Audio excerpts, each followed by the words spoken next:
Rest in peace to my brother Ruben that died in Iraq. September 11th stage for the New World Order attack. Killing the facts, 2 planes, 3 buildings collapsed. CIA trained attackers in the terrorist hijack. C4 in the towers, a missile hit the Pentagon. There's another one crashed a flight over Pennsylvania. I saw the news report about the shit that they did. 4 non-Arabs arrested on the Washington Bridge. $500 million of gold smuggled under Ground Zero while these brainwashed fucks called George Bush Jr. a hero. Fuck him, he snorted coke in office while staging a terror attack on CIA Tim Osman, also known by his alias Osama bin Laden, died in 2001 while he was on dialysis. They created Al-Qaeda and gave him CIA training. $6 billion funded to fight the Russians invading. If bin Laden was the product of the attacks we endeavored, why did Saddam become the target of the war on terror? They gave him chemical weapons back in the 1980s. All headline news, but you still think that I'm crazy. The air was unfit to breathe after the attack, and thousands of people died because of this. It's a fact. We invaded Iraq. It was no counterattack. Young soldiers like my brother sent to there with gas. If we didn't go there,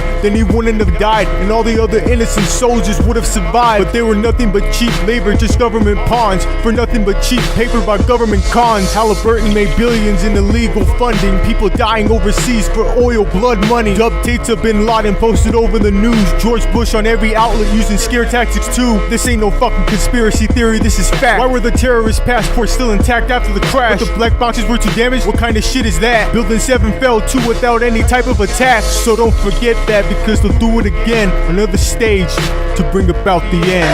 And maybe 50 years down the line, when they open those secret files, like they opened files that this government was doing in the 30s and the 40s in other countries, maybe then we'll know the truth about 9/11. But I'm going to tell you people a story, and a story that you may believe or may not believe, but it's true.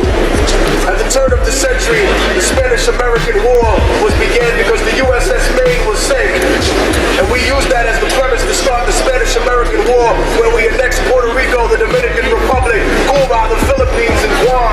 It turned out later that the USS Maine was imploded from the inside, and they used the Monroe Doctrine in 1823, a document almost 75 years old, to justify that invasion. So don't ask yourself what the Patriot Act is going to do tomorrow or in a year.